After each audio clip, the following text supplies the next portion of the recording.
Hello friends, मैं कमलेश आनंद अपने YouTube channel reasoning IQ में फिर से आज आप लोग का स्वागत कर रहा हूँ। दोस्तों, आज हम लोग डिस्कस करने वाले हैं सेटिंग अरेंजमेंट के क्वेश्चन पर। सेटिंग अरेंजमेंट जिसका एडवांटेज आपको पता है कि बैंकिंग और इंश्योरेंस सेक्टर के एग्जाम में इसका कितना ज़्यादा इंपॉर्टेंस होता है। बैंकिंग के एग्जाम में चाहे क्लरिकल ग्रेड का एग्जाम हो या पीओ का या एसओ का, यदि बैंकिंग लेवल का एग्जाम है तो बैंकिंग के एग्जाम में इसे गुच्छी की तरह क्वेश्चन पूछे जाते हैं और 3 सेट या 4 सेट या 5 सेट आपसे पूछे जाएंगे। एक सेट में इसमें गुच्छी की तरह 5 क्वेश्चन रहते हैं, मतलब 3 सेट का अगर क्वेश्चन रहा तो आपका 15 क्वेश्चन, और अगर 5 सेट का क्वेश्चन रहा तो 25 क्वेश्चन आपका रहेगा। तो ये सेटिंग अरेंजमेंट पे हम लोग डिस्कस कर रहे हैं। सेटिंग अरेंजमेंट में 3 फॉर्मेट पे क्वेश्चन पूछा जाता है। पहला फॉर्मेट जो मेनली 3 फॉर्मेट होता है, पहला फॉर्मेट होता है स्ट्रेट लाइन, दूसरा होता है सर्कुलर टेबल और तीसरा फॉर्मेट होता है रेक्टेंगुलर टेबल। लेकिन अब फ्लोर बेस्ड का क्वेश्चन भी आने लगा है, तो हम लोग को 3 फॉर्मेट पहले कंसेप्ट को गेन करने के लिए करना होगा, देन फिर हम लोग जंप करेंगे फ्लोर बेस्ड पे। तो सबसे पहले हम लोग स्टार्ट करते हैं सिटिंग अरेंजमेंट का स्ट्रेट लाइन। स्ट्रेट लाइन में जब भी क्वेश्चन रहेगा फेसिंग नॉर्थ का रहेगा या फेसिंग साउथ का या कभी मिक्सअप का रहेगा, तो हम जो डिस्कस क्वेश्चन कर रहे हैं वो मिक्सअप का क्वेश्चन रहेगा, जिसमें एक स्ट्रेट लाइन में कुछ लोग बैठेंगे और उसमें से कुछ नॉर्थ की ओर देखेंगे या कुछ साउथ की ओर। तो नॉर्थ और साउथ ये जो डायरेक्शन रहेगा ये बहुत इंपॉर्टेंट होता है दोस्तों, क्योंकि एग्जामिनेशन में या जब भी आप क्वेश्चन सॉल्व कीजिएगा तो यहां पे सबसे ज्यादा कंफ्यूजन आता है कि नॉर्थ और साउथ अगर मिक्सअप हो गया तो जब नॉर्थ कोई देखता है तो उसका राइट और लेफ्ट, और साउथ जब कोई देखता है तो उसका राइट और लेफ्ट बिल्कुल चेंजेस रहता है। जो जैसा मैंने यहां पे आप लोग के लिए पहले से रखा हुआ है, जो डिस्टेंस और डायरेक्शन का टॉपिक जब मैंने पढ़ाया था उसमें भी ये क्लैरिफाई किया गया था। तो यहां पर नॉर्थ हम लोग को पता है कि नॉर्थ हमेशा टॉप में होता है, साउथ हमेशा बॉटम में होता है। यदि कोई व्यक्ति नॉर्थ की ओर फेस करके बैठा हो या खड़ा हो, व्हाटएवर जो भी हो, यदि कोई व्यक्ति नॉर्थ की ओर फेस करता है तो उसका राइट इस तरफ हो जाएगा, इस तरफ उसका राइट होगा और इस तरफ उसका लेफ्ट हो जाएगा। लेकिन यदि कोई व्यक्ति साउथ की ओर फेस करके बैठा होता है या खड़ा होता है, तो यदि कोई व्यक्ति साउथ की ओर देखता है तो इसका अपोजिट मतलब राइट उस तरफ हो जाएगा और लेफ्ट इस तरफ हो जाएगा। तो ये कंसेप्ट आपके माइंड में होना चाहिए कि यदि कोई नॉर्थ देख रहा है तो उसका राइट और लेफ्ट किधर होगा, और यदि कोई साउथ देख रहा है तो उसका राइट और लेफ्ट किधर होगा। अगर ये कंसेप्ट आपके दिमाग में रहेगा तो इस फॉर्मेट के क्वेश्चन को सॉल्व करने में ज्यादा मुश्किलें नहीं आएंगी। क्लियर है? तो चलिए ये क्वेश्चन का फॉर्मेट आपके सामने रखा गया है। ये क्वेश्चन के फॉर्मेट को हम लोग डिस्कस करते हैं। क्वेश्चन का फॉर्मेट को डिस्कस करने से पहले मैं फिर से बता दे रहा हूं, ये नॉर्थ और साउथ में राइट लेफ्ट का कंडीशन आपके दिमाग में होना चाहिए। चलिए स्टार्ट करते हैं। यहां पर सिटिंग अरेंजमेंट में सबसे इंपॉर्टेंट बात यह होता है दोस्तों कि सिटिंग अरेंजमेंट का जब भी क्वेश्चन आप लोग सॉल्व कीजिएगा तो यहां पे पॉसिबिलिटीज को देखिएगा कि पॉसिबिलिटीज किसका कितना होता है। जितना पॉसिबिलिटीज होगा सारे पॉसिबिलिटीज को आपको लेकर चलना होगा। यदि एक पॉसिबिलिटीज भी स्किप किए तो आपका गलत होने की संभावनाएं बहुत ज्यादा हो जाती है। क्लियर है? तो पॉसिबिलिटी के बेस पे हम लोग को सॉल्व करना है और क्लू को ढूंढना है कि क्लू पॉइंट कहां पर है, क्लू कहां है। जहां क्लू मिलेगा इंप्लीमेंट कर दीजिए। एक क्लू मिलेगा उसी से कोरिलेट करते हुए सारा क्लू एक दूसरे से कोरिलेट रहेगा। एक क्लू मिला उसे कोरिलेट करते हुए दूसरा क्लू इंप्लीमेंट होगा, उसे कोरिलेट करके तीसरा क्लू आप लोग को इंप्लीमेंट करना है। दिन करते करते करते आपका अरेंजमेंट कंप्लीट हो जाएगा। क्लियर है? चलिए देखते हैं यहां पर MNOPQRST sitting in a straight line but some are facing south and some are facing north। 8 व्यक्ति एक स्ट्रेट लाइन में बैठे हैं, लेकिन कुछ नॉर्थ की ओर देख रहे हैं कुछ साउथ की ओर देख रहे हैं। तो 8 व्यक्ति के लिए मैंने यहां पे एक स्ट्रेट लाइन बना दिया है, लेकिन 2 पॉसिबिलिटीज क्यों रखा है? 2 पॉसिबिलिटीज इसलिए रखा है क्योंकि यहां पे बोला गया कुछ नॉर्थ देख रहे हैं कुछ साउथ देख रहे हैं। कौन नॉर्थ देख रहा है कौन साउथ देख रहा है ये मुझे नहीं पता। यहां जो बैठेगा नॉर्थ दिखेगा साउथ दिखेगा नहीं पता, यहां बैठेगा वो नॉर्थ दिखेगा साउथ दिखेगा नहीं पता। ये मुझे नहीं पता, इसलिए मैंने 2 पॉसिबिलिटीज एक साथ रख लिया ताकि बाद में कंफ्यूजन कम रहे। इसलिए हमेशा आप लोगों को करना है कि कंफ्यूजन को कम करने के लिए जितना ज्यादा काम शुरू में करना हो वो कर ले, ताकि कंफ्यूजन बाद में ज्यादा इशू क्रिएट ना हो। चलिए आप लोग के दिमाग में अगर ये आ रहा होगा कि सर इसको सारा नॉर्थ कर देते हैं इसको सारा साउथ कर देते हैं, तो एक ध्यान दीजिएगा मैंने 2 डायग्राम बनाया, लेकिन डायग्राम कोई एक ही सही होगा। या तो ये डायग्राम सही होगा या तो ये डायग्राम। अगर इसको सारा नॉर्थ कर देंगे और यही सही हो जाएगा तो ये तो सारा नॉर्थ हो गया। यहां पे बोल रहा है कुछ नॉर्थ है कुछ साउथ है, तब फिर आपके दिमाग में ये क्वेश्चन अगर आएगा कि सर इसमें इसको नॉर्थ कर देते हैं ये नॉर्थ कर देते ये नॉर्थ कर देते फिर साउथ कर देते हैं, या इसको नॉर्थ कर देते इसको साउथ कर देते, तो ये भी नहीं कर सकते। क्यों? क्योंकि यहां पे जो बैठेगा वो नॉर्थ है या साउथ नहीं पता। अगर हम यहां पे इसे नॉर्थ कर देते हैं और एक साउथ, यही 2 कंडीशन होगा ना, या तो नॉर्थ होगा तो या साउथ। तो इस पोजीशन वाला नॉर्थ इसमें साउथ। अब इसके बगल वाला नॉर्थ होगा या साउथ ये नहीं पता, इसके बगल वाला नॉर्थ होगा या साउथ नहीं पता। मतलब इसके बगल वाले के लिए 2 कंडीशन, इसके बगल वाले के लिए 2 कंडीशन, तो फिर से 2 कंडीशन इंप्लीमेंट करना होगा। इसलिए इस कंडीशन को इंप्लीमेंट ना करना पड़े, यही कंफ्यूजन से बचने के लिए मैंने 2 डायग्राम इंप्लीमेंट किया है और क्लू को इंप्लीमेंट करते हुए अरेंजमेंट कंप्लीट होगा। अब चलिए चेक करते हैं। बोला गया है the immediate neighbours of M is facing opposite direction. M का पड़ोसी विपरीत दिशाओं में देख रहा है। यदि एम का पड़ोसी विपरीत दिशाओं में देख रहा है तो एम कहां बैठा है ये तो पता नहीं है, एम का पड़ोसी कौन है ये तो पता नहीं है। तो इसको हम लोग रफ में इंप्लीमेंट कर लेते हैं कि एम जहां भी बैठेगा इसका दोनों पड़ोसी विपरीत दिशा में। यदि ये नॉर्थ दिखेगा तो ये पड़ोसी साउथ दिखेगा, और अगर ये पड़ोसी साउथ दिखेगा तो ये पड़ोसी नॉर्थ दिखेगा। ये हमारा पहला क्लू मिला, लेकिन इस क्लू को हम इंप्लीमेंट नहीं कर सकते डायग्राम में, इसलिए इसको रफ में रखिए। इसका सीधा तात्पर्य यह है कि जो क्लू आपका इंप्लीमेंट नहीं होगा उसे रफ में इंप्लीमेंट करते जाना है, रफ में उसको कॉपी करते जाना है। क्लियर है? पॉइंट 2 आता है, one person are sitting between N and P. N तथा पी के बीच में एक व्यक्ति बैठा है। तो एन और पी के बीच में एक व्यक्ति बैठा है, लेकिन एन कहां बैठा है, पी कहां बैठा है ये तो मुझे बताया नहीं गया ना, तो ये कहीं पता है मुझे कि एन कहां बैठाएंगे, पी कहां बैठेंगे। तो इसको फिर से रफ में कर लेते हैं। एन जहां बैठेगा एक व्यक्ति के बाद पी या तो इधर बैठेगा, पी या तो इधर बैठेगा। कंफर्म नहीं है कि एन के बाद पी इधर ही बैठेगा या एन के बाद पी उधर ही बैठेगा, इसलिए दोनों कंडीशन मैंने इंप्लीमेंट कर लिया। क्लियर है? अभी तक 2 क्लू मिला, दोनों क्लू में कोई भी ऐसा क्लू नहीं मिला जिसको हम डायग्राम में इंप्लीमेंट कर सकते हैं। नेक्स्ट पॉइंट आते हैं, R is sitting third to the left of M. R M के लेफ्ट थर्ड में बैठा है, मतलब एम जहां बैठेगा उसका लेफ्ट थर्ड में आर को बैठाना है। तो एम जहां बैठेगा उसके लेफ्ट थर्ड में आर तो बैठेगा, लेकिन एम बैठेगा तब ना। तो एम जहां बैठेगा वो तो पता ही नहीं है कि एम कहां बैठ रहा है, तो एम को हम बैठा नहीं सकते। अब एम को बैठा नहीं सकते तो आर को नहीं बैठा सकते, इसलिए रफ में कर दे रहे हैं कि एम जहां बैठेगा उसके लेफ्ट थर्ड में आर बैठेगा। लेकिन एम नॉर्थ दिखेगा या साउथ ये भी नहीं पता, इसलिए हम लोग क्या करते हैं कि लेफ्ट की तरफ एरो देते हैं। इसका मतलब ये है कि एम नॉर्थ दिखेगा तो भी उसके लेफ्ट फर्स्ट सेकेंड थर्ड में आर होगा, और अगर एम साउथ दिखेगा तो भी ये लेफ्ट एरो मतलब उसके लेफ्ट में ही आर बैठेगा। नॉर्थ या साउथ जहां देखना देखे, लेकिन इसके लेफ्ट साइड में थर्ड पोजीशन पे आर को इंप्लीमेंट करना है, लेकिन कहां करना है नहीं पता, रफ में कर लिया। नेक्स्ट पॉइंट क्या बोल रहा है, N is not facing south. N is not facing south but neighbours are facing opposite of N.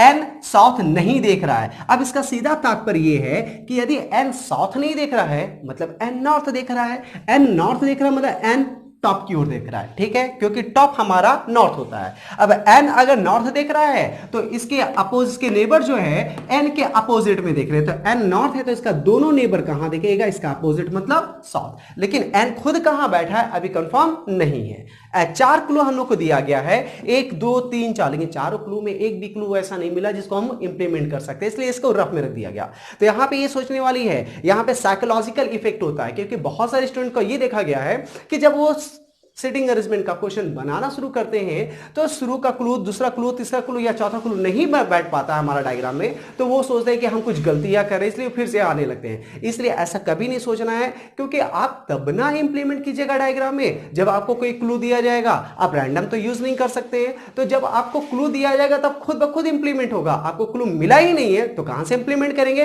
तो वेट कीजिए, क्लू जरूर कहीं ना कहीं मिलेगा। नेक्स्ट लाइन क्या है, S is sitting third to the right of M, मतलब एम के राइट थर्ड में एस बैठाना है। अब यहां पे ध्यान दीजिएगा, एम जहां बैठेगा उसके लेफ्ट एरो है, मतलब लेफ्ट एरो थर्ड में, लेफ्ट साइड में थर्ड में आर बैठेगा, और एम के राइट में फर्स्ट सेकेंड थर्ड में एस बैठेगा। लेकिन एम बैठेगा तब ना, लेकिन एम कहां बैठा है इसका डायरेक्शन क्या नहीं पता। अब बहुत से लोगों के दिमाग में ये आ रहा होगा आप लोग के कि सर एम एस आर तो बैठ गया, मतलब एक व्यक्ति, ये दूसरा कोई ना कोई तो बैठा है यहां पर, तो 1 2 3 4 5 6 7 व्यक्ति तो एक सीक्वेंस में आ रहा है, तो उसको क्यों नहीं इंप्लीमेंट करेंगे। तो हम कर तो सकते हैं, लेकिन 7 व्यक्ति 1 2 3 4 5 6 7 एक कंडीशन, यहां से अगर स्टार्ट करेंगे तो यहां तक 2 कंडीशन, 2 इसमें, मतलब कि 2 इसमें 2 इसमें, 4 कंडीशन हो जाएगा। 4 कंडीशन हम इंप्लीमेंट नहीं कर सकते हैं, क्योंकि 2 कंडीशन ही बहुत ज्यादा लेंदी होता है, तो 4 कंडीशन इंप्लीमेंट करोगे तो ये बहुत ज्यादा कंफ्यूजन क्रिएट करेगा। इसलिए इसको भी रफ में रख लिया, आगे बढ़ते हैं। नेक्स्ट क्या बोला जा रहा है, N is not neighbour of M and R. यहां पे आप करते हैं, एन जो है एम तथा आर का पड़ोसी नहीं है। तो एन एम और आर का पड़ोसी नहीं है, इसका मतलब एम और आर के बीच में नहीं बैठेगा। एम और आर के बीच में नहीं बैठेगा, एम और आर के बगल में नहीं बैठेगा, तो कहां बैठेगा ये तो पता ही नहीं है, क्योंकि एम अभी तक नहीं प्लेस हुआ है, आर अभी तक प्लेस नहीं हुआ है। तो आगे बढ़ते हैं, T is sitting third to the right of P. T is sitting third to the right of P। हमारा क्या बोला गया है कि T पी के राइट थर्ड में, मतलब पी जहां बैठेगा उसका राइट थर्ड में टी को बैठाना है, तो पी बैठेगा तब ना टी बैठेगा। तो चलिए पी को प्लेस करते हैं और पी का राइट इस तरफ होगा, उसका राइट फर्स्ट सेकंड थर्ड में टी बैठेगा। लेकिन अभी तक कोई क्लू नहीं मिला है जिसको हम इंप्लीमेंट करें, क्योंकि पी कहां बैठा ये पता ही नहीं है, टी कहां बैठा है पता ही नहीं है, कौन कहां बैठा अब तक कुछ पता नहीं, इसलिए हम इसको इंप्लीमेंट नहीं कर रहे, रफ में रख दिया गया है।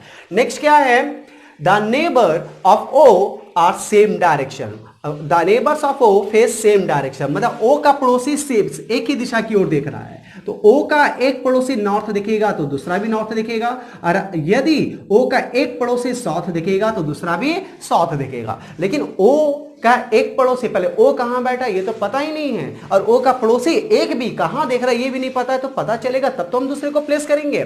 नेक्स्ट पॉइंट क्या है, R is seat at a corner. देखिए एक बहुत बड़ा क्लू मिल गया है आप लोग को, R seat at a corner, R एक किनारे पे बैठा है। अब आर एक किनारे पे बैठा, अब इसी से सारा कोरिलेट करेगा, देख लेते हैं। आर एक किनारे पे बैठा है तो आर या तो इस किनारे पे बैठेगा या तो इस किनारे पे, दोनों में से कोई एक ही किनारा होगा, या तो इस किनारे पे बैठा होगा या तो इस किनारा, लेकिन कौन सा किनारा ये तो नहीं पता। अब दो डायग्राम का कंडीशन यहां पे आता है, एक डायग्राम में हम आर को इस किनारे पे बैठा लिए, ठीक है, लेकिन आर जरूरी तो नहीं है यहां बैठेगा, आर यहां भी तो बैठ सकता है, तो दूसरे डायग्राम में हम आर को यहां बैठा लिए। क्लियर है हमारा। अब एक बात बताओ, आर अगर इस कॉर्नर में बैठा था तो ये डायग्राम हमारा सही हो जाएगा, लेकिन आर अगर इस कॉर्नर में बैठा तो ये डायग्राम सही हो जाएगा, लेकिन आर बैठा कहां है अभी तक पता नहीं है। अब दोनों कंडीशन को हमने इंप्लीमेंट कर लिया, दोनों में से कोई एक ही कंडीशन सही होगा और दोनों डायग्राम में से कोई एक ही डायग्राम हमारा सही होगा। अब ध्यान दीजिएगा, आर तो हमारा बैठ गया, लेकिन आर के दो पोजीशन के, चूंकि एम के लेफ्ट थर्ड में है, लेकिन यहां भी ध्यान दीजिए आर के दो पोजीशन के बाद कौन बैठेगा, एम। तो आर के दो पोजीशन के बाद एम, आर के दो पोजीशन के बाद एम। यहां पे यदि आप लोग के माइंड में आ रहा होगा कि सर एम तो उधर है तो उससे हमें मतलब नहीं है, हमें बोला गया था एम के लेफ्ट साइड में है, लेफ्ट इधर भी होगा, कैसे होगा बताते हैं।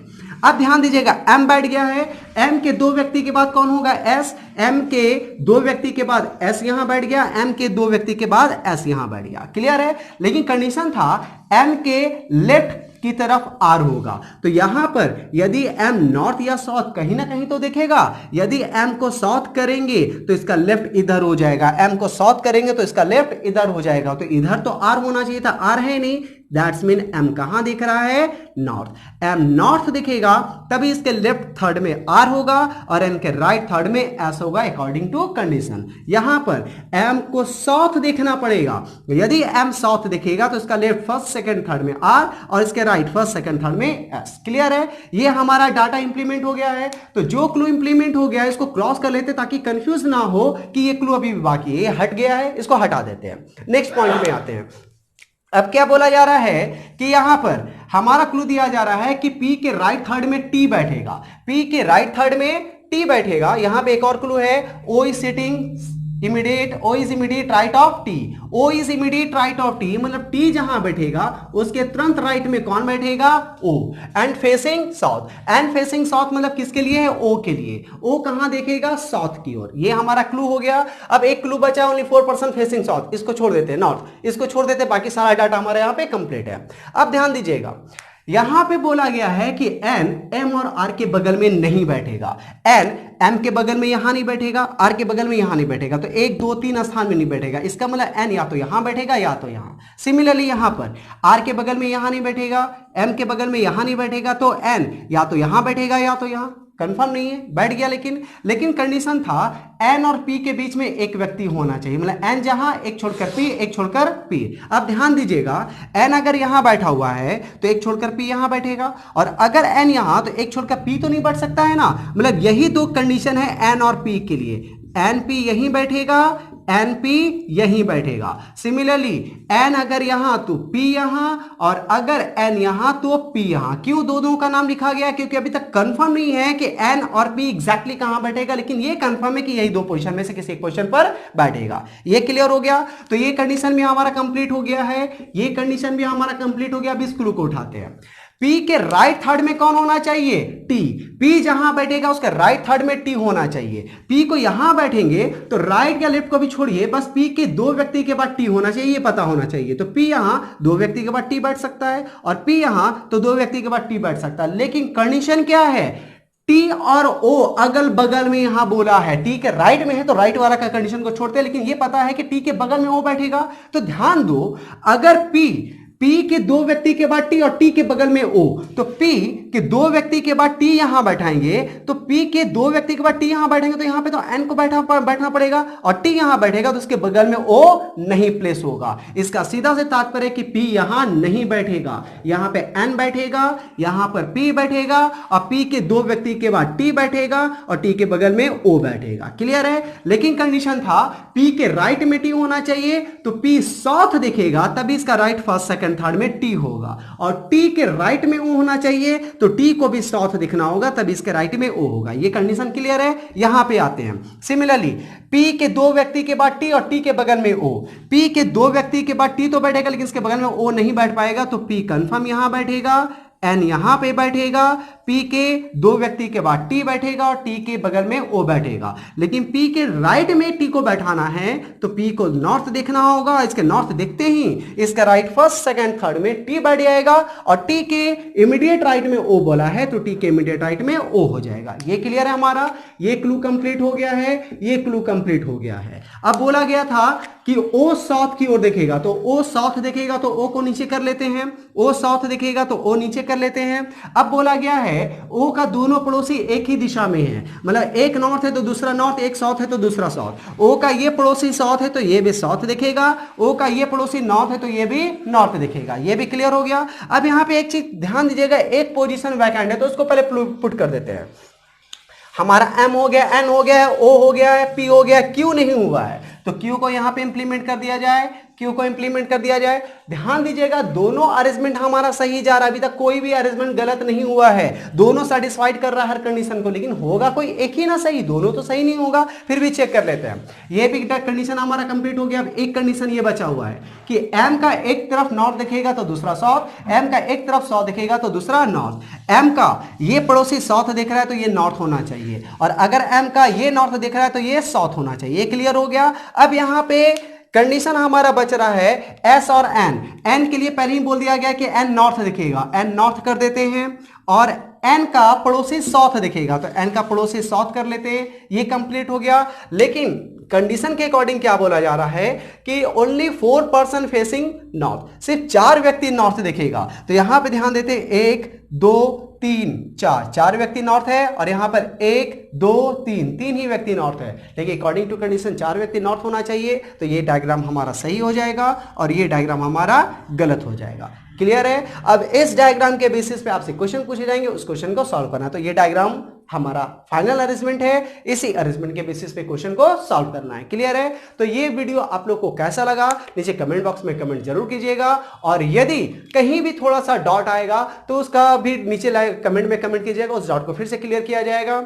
और इसी के बेसिस पे आज का वीडियो खत्म होता है। धन्यवाद।